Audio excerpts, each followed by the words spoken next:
Palavra da Verdade, com Hernandes Dias Lopes. Eu quero ler o texto de Colossenses capítulo 3, versículo 11. Abra comigo, por gentileza.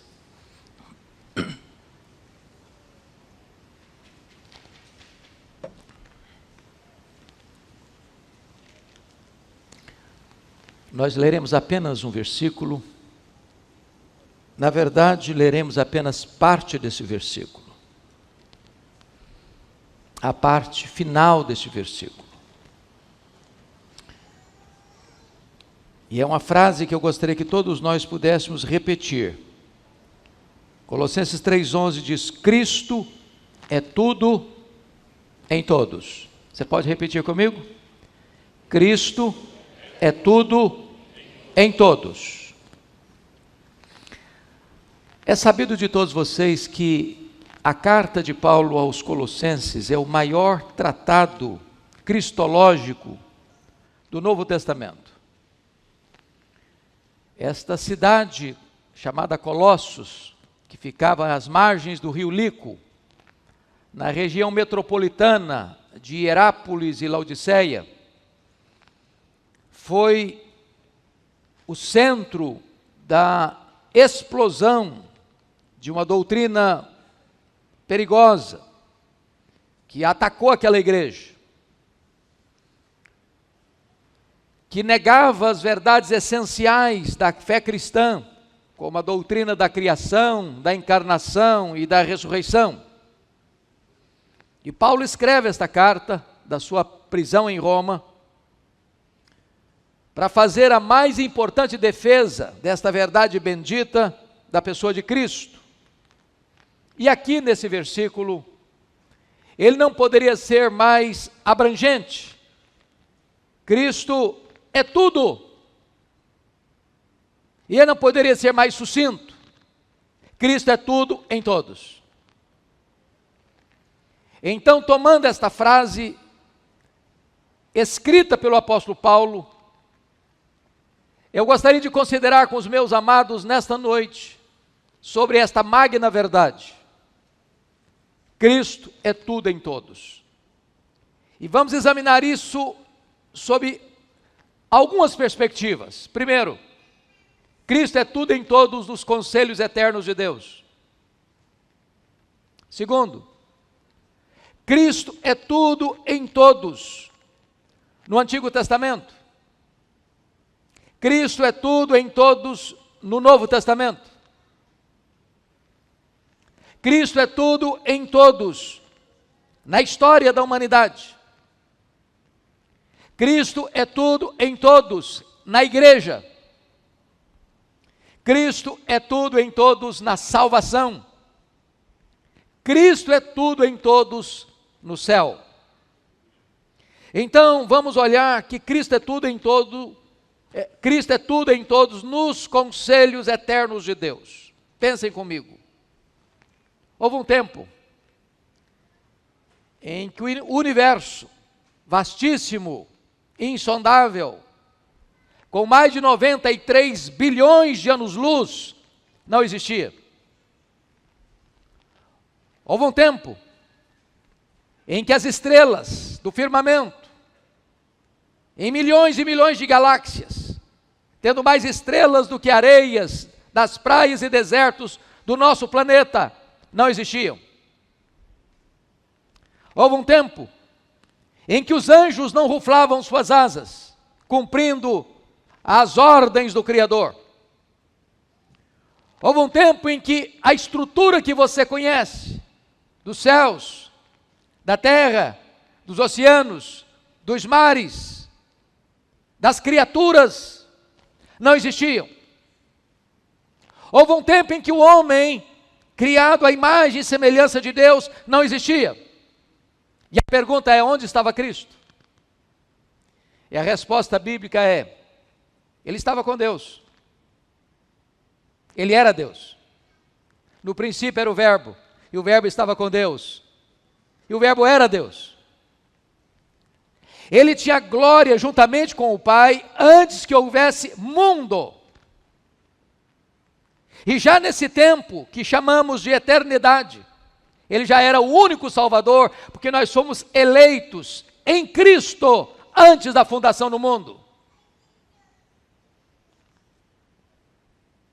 Pois bem, quando chegou o tempo em que a terra foi criada,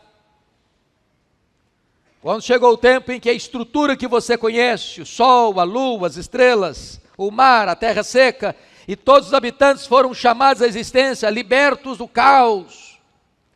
A pergunta é: onde estava Cristo? E a resposta é: ele estava lá como Criador, porque todas as coisas foram feitas por intermédio dele, e sem ele nada do que foi feito se fez. Ele criou todas as coisas, as visíveis, as invisíveis. Mas houve um tempo em que o homem pecou, os nossos pais transgrediram, e nós caímos em Adão, cabeça federal da raça, e toda a raça humana entrou num estado de depravação e miséria.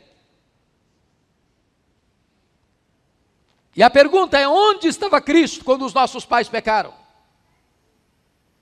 E a resposta está na Bíblia. Nesse mesmo dia, Cristo foi revelado como o descendente da mulher,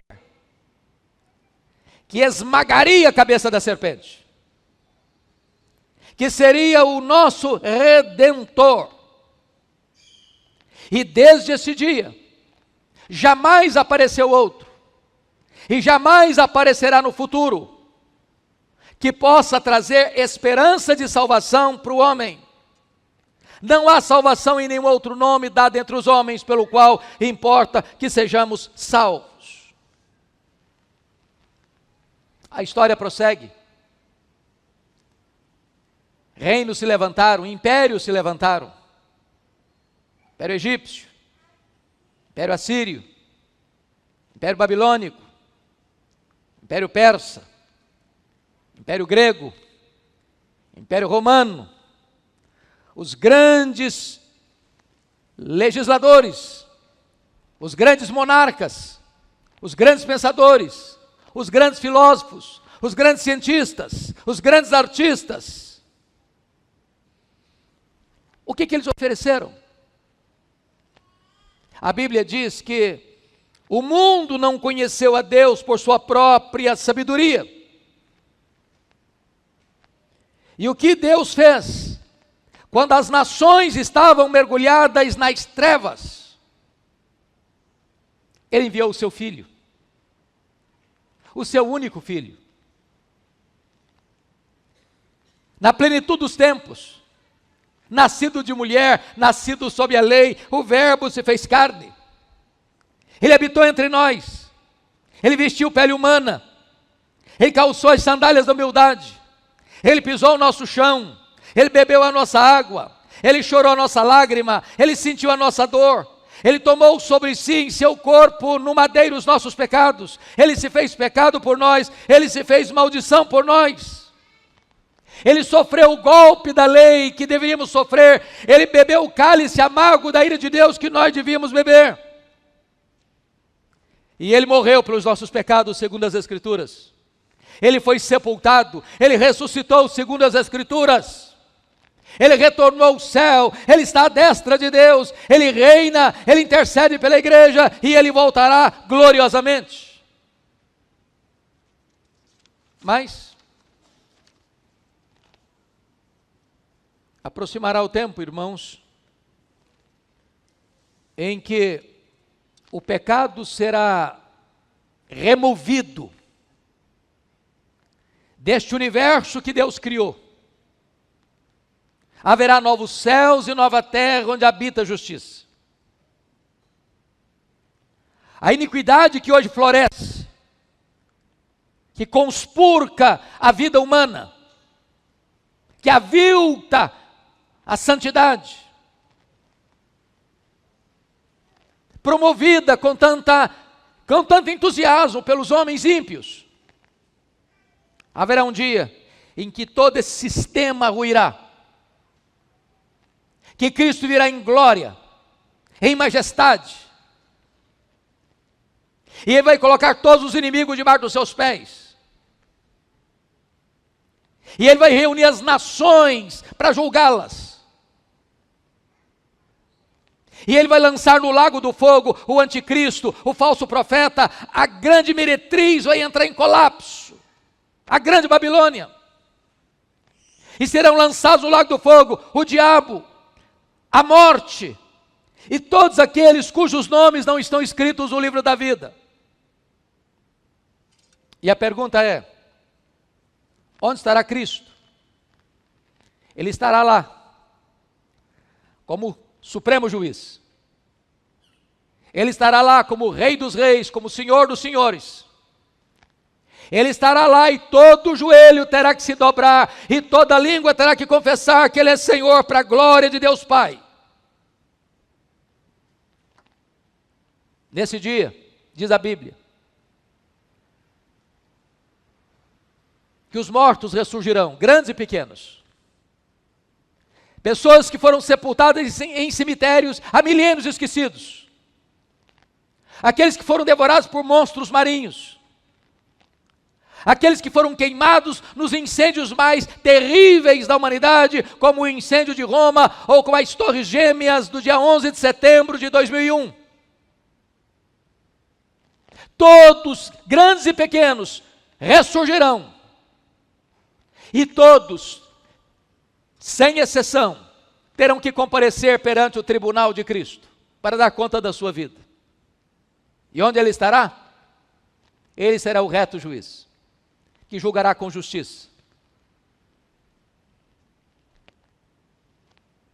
Portanto, podemos afirmar que Cristo é tudo nos conselhos eternos de Deus. Mas em segundo lugar, irmãos, Cristo é tudo no Antigo Testamento. O Antigo Testamento fala de Cristo, aponta para Cristo. Os patriarcas falaram dele, os profetas apontaram para Ele. Ele é a semente da mulher que veio para esmagar a cabeça da serpente. Ele foi simbolizado pelo Cordeiro da Páscoa, cujo sangue vertido, colocado no batente das portas, livrou os primogênitos de Israel da morte peremptória. Ele foi simbolizado pelo tabernáculo. Ele foi simbolizado pela arca da aliança. Ele foi simbolizado por aquele que estava dentro da arca, as tábuas da lei, o vaso com maná, a vara seca de Arão que floresceu. Ele foi simbolizado pela tampa da arca, o propiciatório. Ele foi simbolizado por todos os sacrifícios que aconteciam no templo. Ele foi simbolizado por todas as festas de Israel. Ele foi simbolizado pelo próprio sábado, tudo apontava para Ele. Os milagres operados apontavam para Ele. Ele era aquela coluna de fogo durante a noite que guiava o povo. Ele era aquela coluna de nuvem que estava à frente do povo. Ele era simbolizado pelo maná que o povo comeu. Ele era simbolizado pela água que brotava da rocha. Tudo apontava para Ele. Aquela serpente de bronze que foi levantada no deserto apontava para Ele. Tudo era sombra dele. Ele foi o Messias prometido. Maravilhoso conselheiro. O Deus forte. O Pai da eternidade, o Príncipe da paz. O Antigo Testamento só tem uma pessoa, que é o centro, que é o eixo, que é o vértice principal, é Cristo. Ele é tudo no Velho Testamento. Mas em terceiro lugar, irmãos, Cristo é tudo no Novo Testamento. Se o Antigo Testamento é a sombra, no Novo Testamento ele é a realidade. Se no Antigo Testamento Ele é a promessa, no Novo Testamento Ele é a história. Os evangelhos falam dele. Mateus, Marcos, Lucas e João. Seu nascimento, sua infância, seu ministério, seus ensinamentos, seus milagres, sua morte, sua ressurreição, sua ascensão. Ele no Novo Testamento, nos Evangelhos, está andando por toda parte, libertando os oprimidos do diabo. Os cegos veem, os surdos ouvem, os mudos falam, os coxos andam, os leprosos são purificados, os cativos são libertos e os mortos ressuscitam. Ele é tudo em Atos dos Apóstolos. Aquele que foi proclamado em Jerusalém, dizendo: não há nenhum outro nome dado entre os homens pelo qual importa que sejamos salvos. Aquele que pelo determinado desígnio e presciência de Deus veio para morrer, e que os homens de forma tão vil e cruel mataram e o crucificaram na cruz. Esse o Senhor fez Senhor e Cristo. E o seu nome foi anunciado em Jerusalém, em Samaria, em Antioquia da Síria, na Galácia do Sul, na Macedônia, na Acaia, na Ásia Menor, de Jerusalém a Roma. Não tinha nenhum outro nome que era anunciado, a não ser Cristo, Ele é o Senhor. Ele é tudo nas epístolas. Seja nas epístolas paulinas, seja nas epístolas gerais, seja nas epístolas igrejas, seja nas epístolas pastorais, Cristo é tudo.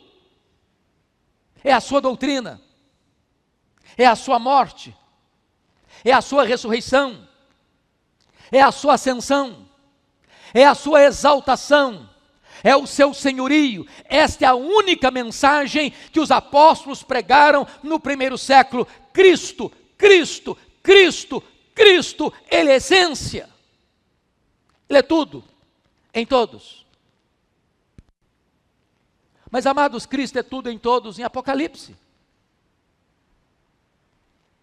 Ele é o Cordeiro que morreu para comprar com seu sangue os que procedem de toda tribo, raça, povo, língua e nação. Ele é o Leão de Judá, que venceu para abrir o livro e desatar-lhe os selos. Ele quem está no trono. Ele quem governa, Ele quem reina, Ele quem depõe reis, Ele quem levanta reis. Ele quem está com as rédeas da história em suas poderosas mãos. Ele quem está sustentando a sua igreja. Ele é o cabeça da igreja. Ele é o intercessor da igreja. Ele quem protege a igreja. Ele quem está conduzindo a história à sua consumação final. Ele quem virá em glória e colocará todos os seus inimigos debaixo dos seus pés e entregará o reino ao Deus e Pai para que Ele seja tudo em todos. Ele é o Rei dos reis, Ele é o Senhor dos senhores, que vem em grande majestade e glória para buscar a sua igreja de forma visível, de forma audível, de forma inesperada, de forma repentina, de forma inescapável, de forma gloriosa, de forma vitoriosa. Mas, amados, Jesus Cristo é tudo, também na história. Notem comigo que quando João escreveu o Apocalipse, quando Paulo também escreve esse texto, César era Senhor.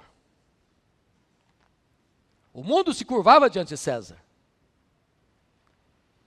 Os romanos, livres ou escravos, se prostravam diante de César para dizer que César era Senhor. Mas os reinos vieram. Os reinos passaram, os reinos acabaram, nações vêm, nações vão, reis poderosos ascendem ao poder e apeiam do poder. Porém, Cristo continua no trono. Ele está vivo pelos séculos dos séculos, e Ele tem as chaves da morte e do inferno. Ele reina, Ele governa, Ele julga, Ele salva, e Ele está conduzindo a história a uma consumação final. Jesus é a chave hermenêutica da história. Sem Jesus a história se despersonifica. Sem Jesus a história se animaliza e se bestializa. Sem o senhorio de Cristo, os homens se tornam cruéis, devassos, que vão se render à grande meretriz, que vão adorar o anticristo. Mas Jesus Cristo é o Senhor da história. Ele governa a história. A história não está dando voltas. A história não é cíclica. A história não está à deriva. A história não é um caminhão sem freios ladeira abaixo. A história está nas mãos de Cristo. E Ele está conduzindo a história a uma consumação gloriosa. E a vitória é de Cristo e da sua igreja. Mas ainda, irmãos, é importante entender que Cristo é tudo na igreja. Tire Cristo da igreja e o que sobra? Tire Cristo desse culto e o que sobra? Tire Cristo da nossa denominação e o que sobra? Ele é o cabeça da igreja. Ele é o salvador da igreja. Ele é o fundamento da igreja. Ele é o edificador da igreja. Ele é o protetor da igreja. Ele é o Senhor da igreja. Ele é o noivo da igreja. Ele é o amado da nossa alma. Ele é o único Salvador, Ele é o único mediador, Ele é o único Redentor, Ele é o único Salvador, Ele é o único Senhor. A nossa vida é dEle e a nossa vida só tem sentido nele. Mas, amados irmãos, sexto lugar, Jesus é tudo na nossa salvação. Tudo na nossa salvação. Fora dele não tem salvação.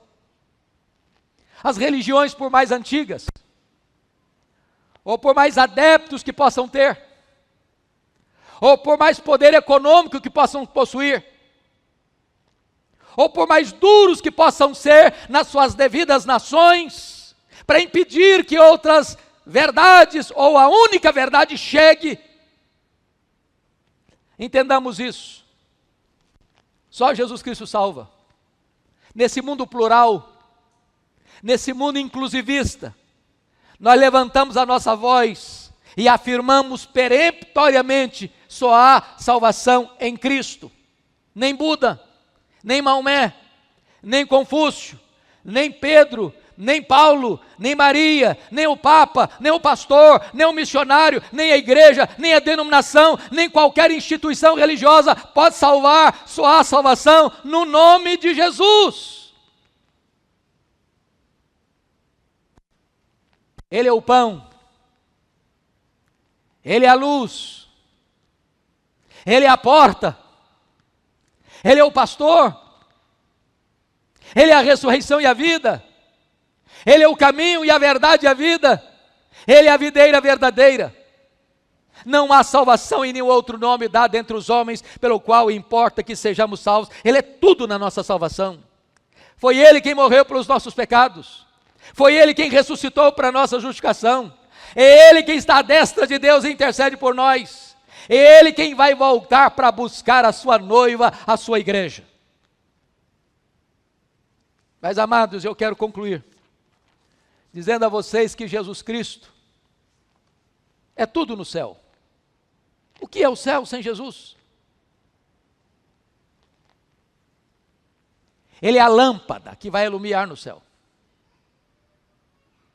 Ele vai ser o nosso maior deleite no céu. Nós o veremos face a face. Nós o serviremos. Nós fruiremos da sua presença. A Bíblia diz que a própria essência da vida eterna é conhecê-lo. Está em João 17:3, e a vida eterna é esta: conhecer a Deus e conhecer a Cristo, a quem enviaste. Então você e eu estaremos lá 1 milhão de anos, 1 bilhão de anos, por toda a eternidade, e nem toda a eternidade será suficiente para você esgotar o conhecimento de Cristo, porque Ele é inesgotável em seu ser. Cristo é tudo, em todos. Agora eu preciso concluir, fazendo a você uma aplicação muito breve, e eu queria que você pensasse comigo. Quero lhe fazer 3 colocações. Primeiro, se Cristo é tudo mesmo, e Ele é, então, qualquer religião destituída de Cristo é irremediavelmente inútil. Inútil. Tola é a pessoa que pensa assim, o importante é ter uma religião. Tola é uma pessoa que pensa assim, não, o importante é ser sincero. Tola é a pessoa que diz assim, todos os caminhos conduzem a Roma. Não importa a religião que eu tenho, o importante é eu ser sincero. A não ser que você esteja em Cristo, não há salvação para a sua vida. Segunda colocação que eu quero fazer. Se Cristo é tudo, e Ele é, então é pura insensatez você imaginar que você possa fazer qualquer coisa para complementar a obra que Ele realizou na cruz. Você não pode ser salvo pelas suas obras, pelos seus méritos, pela sua religiosidade, pelos rituais sagrados. Não, absolutamente não. Só Ele, só nele, você pode ser salvo. Mas em último lugar, se Cristo é tudo em todos, Ele é mesmo. Então, amado, isso exige de você e de mim, que nós nos consagremos mais a Ele, para viver nele, para Ele, para a glória dEle. Porque tudo vem dEle, tudo é por meio dEle, e tudo é para Ele. Então que você e eu vivamos na presença dEle, para agradar a Ele, e para a glória dEle, enquanto tivermos fôlegos aqui, e por toda a eternidade assim faremos, para o louvor da sua glória. Aleluia. Amém.